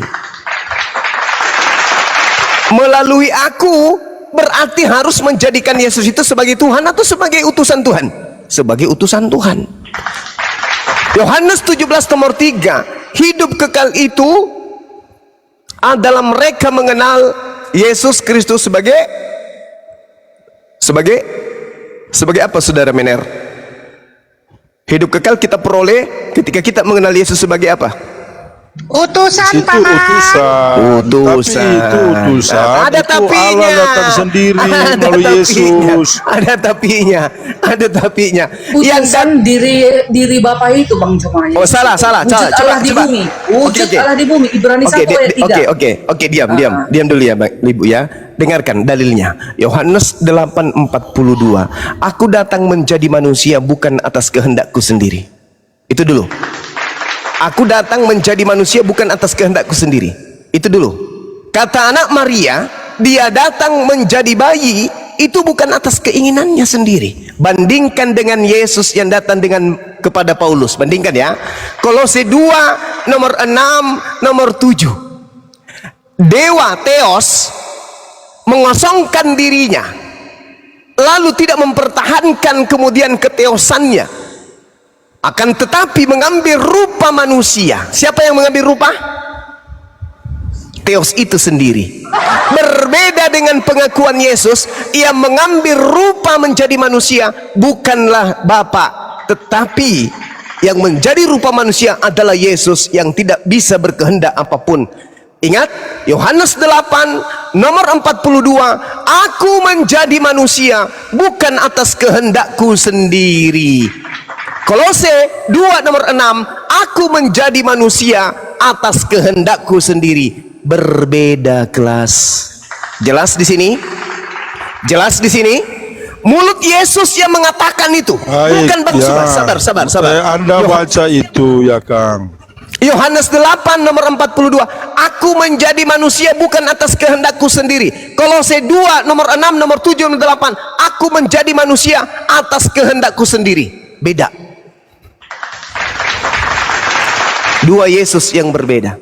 Yesus yang menjadi manusia itu adalah Yesus yang mengaku bahwa dia sendiri yang menjadi manusia itu adalah Satan.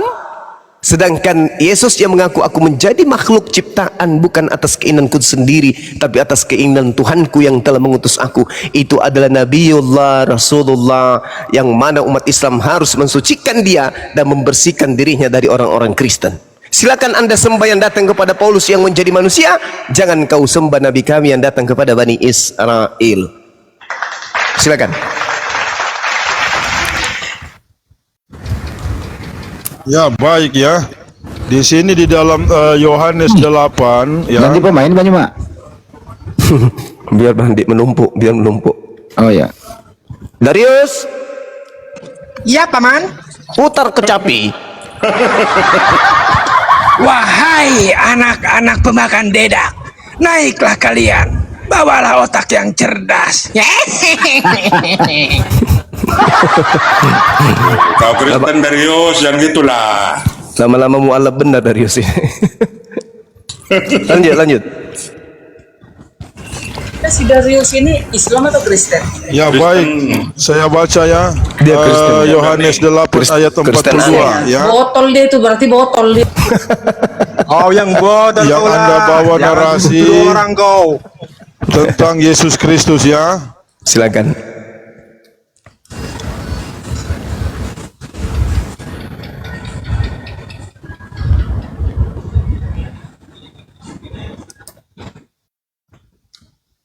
Kok sepi? Mana itu Mener? Aku masih ada ini mau aku bilang sebenarnya, cuman tadi karena Bapak Mener mau bicara, aku ngalah dong. Pak Mana, Menir. Bapak? Menir. Tahu aku dulu ya. Mana tahu Silakan, dia mau Bu Daris. data ya. Nah, Silakan. tadi kan dikatakan di sini Matius 24 tadi ayat 30, belum puas aku. Tanda kedatangan Yesus yang kedua. Yes. Ya. Di sana kedatangan Yesus yang kedua, Bang Juma. Kalau Paulus sewaktu melihat cahaya Yesus itu belum hari kiamat, Bang Juma. Itu masih Yesus yang memilih Paulus agar Paulus itu untuk menyampaikan penginjilannya pada saat itu, begitu ya. Dia memilih.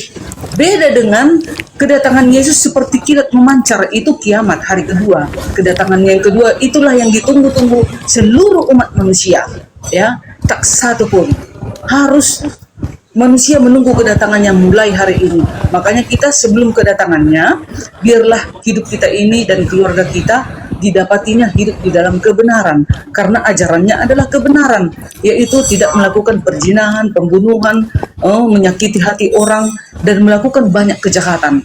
Itulah yang tidak dikehendaki Bapa. Jadi kedatangannya nanti yang hari kedua di dalam Matius 24 ayat 30 itu, nanti kedatangannya seperti kilat memancar dari timur ke barat. Beda dengan Paulus. Paulus itu Itu pilih saja, ya. kilat dari dewa Zeus, kau salah paham kau Darby. Nah, terserah kau mau bilang seperti itu. Kalau di ajaran kami tidak. Mana mungkin seorang iblis mau datang menghakimi dunia? Itu sakit jiwa namanya. Sudah ada ayatnya tercatat di dalam Yohanes 9 ayat 39, aku akan datang ke dunia untuk menghakimi. Bang Juma sendiri sudah membaca tadi Matius 24 ayat 30-31. Yesus akan datang dan menyuruh para malaikatnya mengumpulkan seluruh bangsa dari 4 penjuru bumi. Mana mungkin itu pekerjaan simbolis. Simbolis dibuang ke api neraka. Wahyu 20 ayat 10. Simbolis dan nabi palsu dan pengikutnya akan dibuang ke api yang membara. Itu dia. Gimana kau Darius? Percuma kau Kristen botol kau. Apa yang kau belajar selama ini?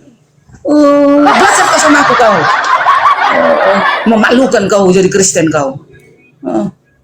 Gak bisa kau tindakan kebenaran itu.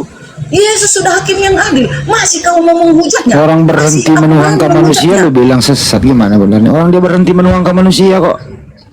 Nah itulah karena kebotolannya. Dia berhenti menuhankan hakim yang adil itu. Berhenti dia menuhankan yang akan datang kelak di akhir zaman. Itulah keimanan kami Kristen, teman-teman. Kalau mau kalian sangkal terserah. Kan nanti hakim yang adil yang menentukan. Oke. Silakan. Baik.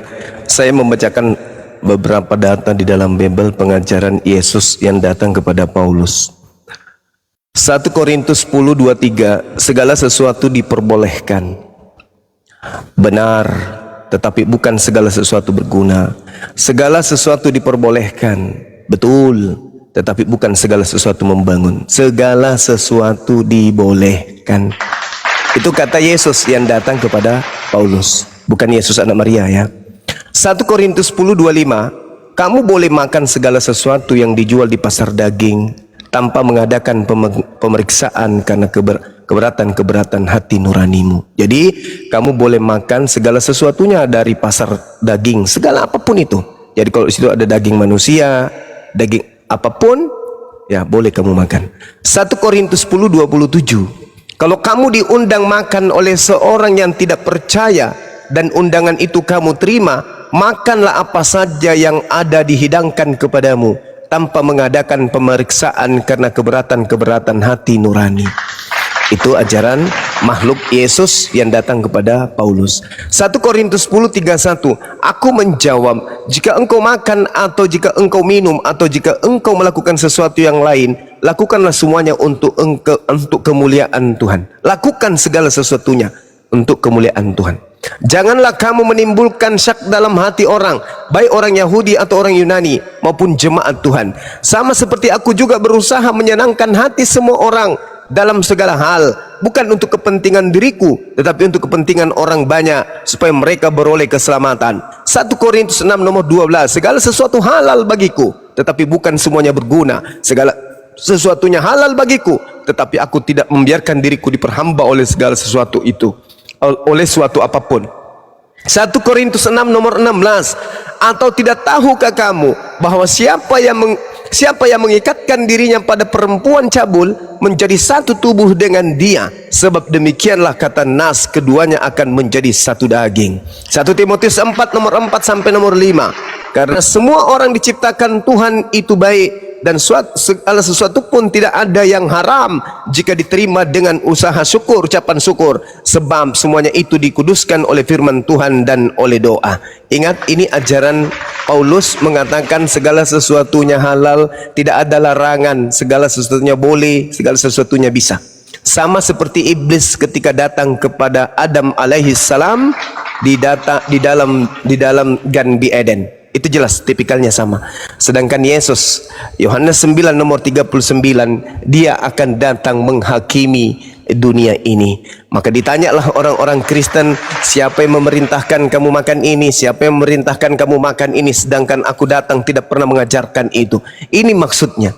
Jadi Yesus itu datang sebagai hakim, umat Islam juga mengaminkan itu.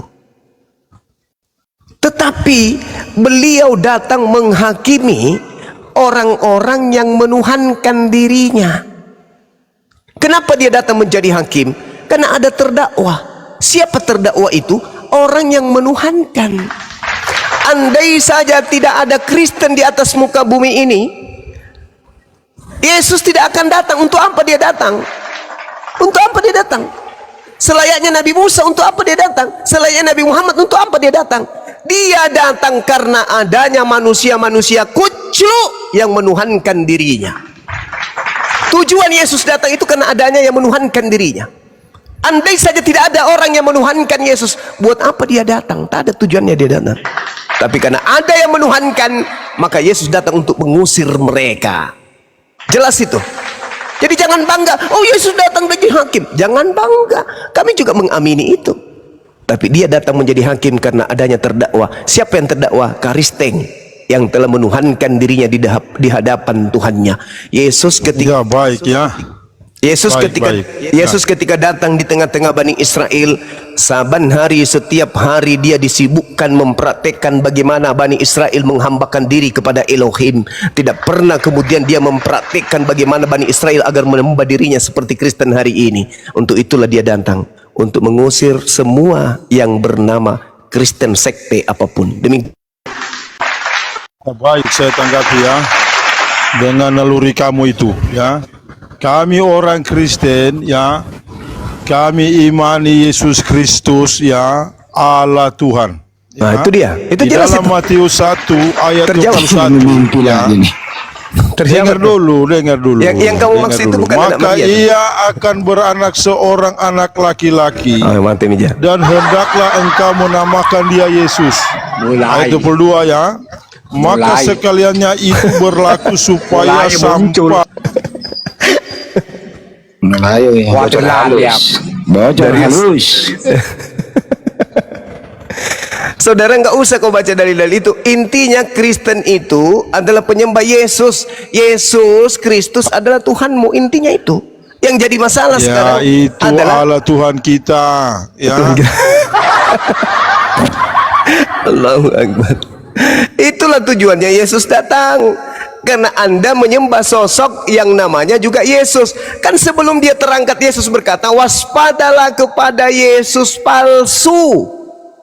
Kamu tidak waspada, justru kamu menguatkan ajaran Yesus palsu dengan berbagai macam data. Dia adalah hakim, dia akan datang menghakimi, dia adalah Tuhan, dia adalah pembangkitkan. Lah, justru kamu itu membantu dan menguatkan ajaran Satan yang datang kepada Paulus, yang Yesus nubuatkan agar Bani Israel waspada kepada Yesus tersebut. Coba nih, tak kasih data nih, saudara Mener, buka mute-nya, jawab pertanyaan saya. Ketika kemudian 2 Yohanes 1 nomor 7 menerangkan siapakah penyesat itu? Bukankah dia yang pergi ke seluruh dunia, yang tidak mengaku Yesus datang sebagai manusia? Itulah antikristus, itulah penyesat. Tanya Paulus, Paulus, ya paman, siapa yang datang kepadamu? Yesus. Dia manusia atau bukan? Bukan. Coba, siapakah penyesat itu? Bukankah dia yang pergi ke seluruh dunia, yang tidak mengaku Yesus datang sebagai manusia? Siapa yang pernah mengaku Yesus datang bukan sebagai manusia? Siapa? Paulus. Di mana tertulis? Galatia 1 nomor 11 nomor 12. Apa katanya? Aku menerima Injil bukan dari manusia, bukan manusia yang mengajariku Injil, tetapi dari pernyataan Yesus Kristus.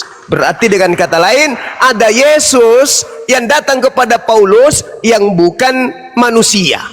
Sedangkan di dalam pengakuan Yesus sendiri, Matius 24 nomor 30, engkau akan melihat anak manusia datang di awan-awan, datang kedua kalinya. Yang datang siapa menurut Yesus? Anak manusia. Sedangkan Paulus mengaku yang datang kepadanya bukan anak manusia. Kalau bukan anak manusia, berarti dia siapa? Iblis ngaku Yesus. Demikian. Silakan. Siapakah penyesat itu? Bukankah dia yang pergi seluruh dunia, yang tidak mengaku Yesus datang sebagai manusia? Itulah Paulus. Bang Juma, silakan. Ini kenapa Yesus itu kami mentuhankannya? Jelas dikatakan di dalam beberapa dalil, ya. Mari kita baca dalil. Ini kita baca pakai dalil. Yesus itu adalah sebelum kau baca dalil, aku ingatkan dulu kau. Itu suamimu udah pulang, menungguin di motor. Kau nggak ikut kau? Suami mana? Si Idris. Oke. Nyahlah kau dari hadapanku. Hai Idris. udah nyah itu iblisnya udah. Iblis udah nyah. Oke, begini Bang Juma. Kenapa kami menuhankan Yesus?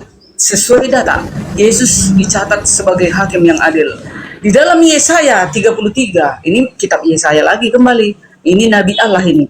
Yesaya 33 ayat 22. Karena Tuhan adalah hakim kita. Tuhan adalah pemberi hukum kita. Tuhan adalah raja kita. Dialah yang akan menyelamatkan kita. Semua ini dilakukan oleh Yesus, Tuhan dan Juru Selamat kami umat Kristiani. 1 Samuel 24, ini perjanjian lama ini semua. Para nabi, kitab para nabi, 1 Samuel 24 ayat 15. Tuhan menjadi hakim yang memutuskan antara aku dan engkau. Dia melihat dan memperjuangkan perkaraku dan melepaskan dari tanganmu. Mazmur 9 ayat 4, 7, dan 8. Tuhan adalah hakim yang adil, yang duduk di atas tahta untuk membela perkaraku dan hakku, mengadili bangsa-bangsa dengan kebenaran dan menghakimi dunia dengan keadilan. Allah itu adalah roh tak kelihatan. Di dalam keislaman, Allah itu adalah zat tak terlihat. Makanya di dalam kekristenan, Allah itu firman-Nya menjadi manusia, itulah yang mengambil alih untuk menghakimi dunia. Makanya Yesus adalah hakim. Karena Yesus adalah firman Allah yang menjadi manusia. Yesaya 2 Korintus 5 ayat 10, sebab kita semua harus menghadap tahta pengadilan Kristus Yesus, supaya setiap orang yang memperoleh apa yang patut diterimanya sesuai dengan yang dilakukannya dalam hidupnya, baik ataupun jahat. Jadi kami deal, dan memang benarlah Yesus itu adalah Tuhan dan Juru Selamat, Raja kami, Juru Selamat kami. Haleluya, terpujilah Tuhan Yesus, amin. Silakan. Haleluya. Oke ya. Jadi silakan aja Bu Darni, Anda menyamakan antara pencipta langit dan bumi dengan makhluk yang datang kepada Paulus ngaku Yesus. Yang pasti bagi kami, Yesus mengajarkan dirinya kepada Bani Israel. Yohanes 17:8, segala firman yang Tuhan berikan kepadaku telah kusampaikan kepada pengikutku. Pengikutku sudah menerimanya dan mereka percaya bahwa engkaulah yang telah mengutus aku. Kesaksian Yesus dalam Yohanes 5:36, ada kesaksianku yang lebih penting dari kesaksian Yohanes, kesaksian gereja, kesaksian Kristen, Advent, Katolik dan seterusnya, bla bla bla dan seterusnya, bahwa segala mukjizat yang aku lakukan, mukjizat itu yang bersaksi tentang aku, bahwa aku adalah utusan Tuhan yang Maha Tinggi. Kisah Para Rasul 2:22, Yesus ini yang telah dijanjikan seperti yang kuberitakan kepadamu, kepada Bani Israel. Yang kumaksudkan adalah Yesus dari Nazaret, seorang yang telah ditentukan oleh Tuhan untuk melakukan mukjizat-mukjizat yang dibekali dengan tanda-tanda berupa mukjizat kekuatan yang dilakukan oleh Tuhan melalui perantaraan Yesus seperti yang engkau tahu. Jadi apapun narasi yang Bu Darni bangun, kita hargai, karena yang sedang Ibu gaungkan di sini adalah makhluk yang datang mengaku Yesus kepada Paulus yang bukan manusia. Sedangkan yang saya sucikan di sini adalah orang yang datang di tengah-tengah Bani Israel yang mengajarkan dirinya. Di dalam Yohanes 1:51 jelas dia sendiri mengakui bahwa langit terbuka dan malaikat melakukan aksi pewahyuan, dia naik turun kepada dirinya sebagai manusia, sebagai anak manusia. Yesus mengatakan hidup kekal itu mereka dapatkan, Bani Israel dapatkan tatkala Bani Israel mengenal diriku sebagai utusan Tuhan. Tidak ada dia mengatakan hidup kekal itu adalah mereka mengenal kita dua-duanya Tuhan. Itu tak ada. Tapi dia mengatakan hidup kekal itu adalah mereka mengenal engkau satu-satunya Tuhan dan mengenal aku sebagai utusan Tuhan. Itu adalah kunci la ilaha illa huwa wa Yesus Rasulullah. Itu jelas konsep iman kami, tidak bisa dibantah dan tidak bisa diganggu gugat. Begitu juga imannya Kristen. Yesus yang datang kepada Bani Israel, yang mengajarkan Paulus menghalalkan segala apapun, memakan segala apapun, itu adalah Yesus Tuhannya Kristen, yang Yesus sudah nubuatkan agar Bani Israel waspada kepada Yesus palsu yang datang dan menyesatkan banyak orang. Matius 24 nomor 4 nomor 5, waspadalah kepada penyesat yang datang mengaku yang datang memakai namaku dan berkata akulah Mesias, dan dia akan menyesatkan banyak orang. Dan itu tergenapi adanya Mesias yang datang, adanya penyesat yang mengaku Mesias dan berkata akulah Kristus datang kepada Paulus, dan banyak orang yang dimaksud di situ yang disesatkan adalah Kristen. Itu jelas, tidak bisa ditolak dan tidak bisa kemudian dipungkiri bahwasanya antara Yesus yang kami sucikan, yaitu yang datang kepada Bani Israel sebagai Nabi, sebagai Rasul, dan antara Yesus yang diajarkan oleh Kristen sampai ke seluruh dunia agar disembah, itu adalah oknum yang berbeda. Saya kira begitu, kita saling menghargai satu sama yang lain, bahwa Yesusku dan Yesus Budarni adalah Yesus yang berbeda. Demikian dari saya, sahabat-sahabat. Di sini mau asar. Ya, silakan. Terakhir Bang Juma, aku mau turun. Ya, karena aku juga mau turun. Oke. Terima kasih lah ya untuk kita semua. Jadi kami pun begitu, umat Kristen. Sekarang kami hakim yang adil itu. Assalamualaikum warahmatullahi wabarakatuh. Di Yesaya 33 tadi ayat 22.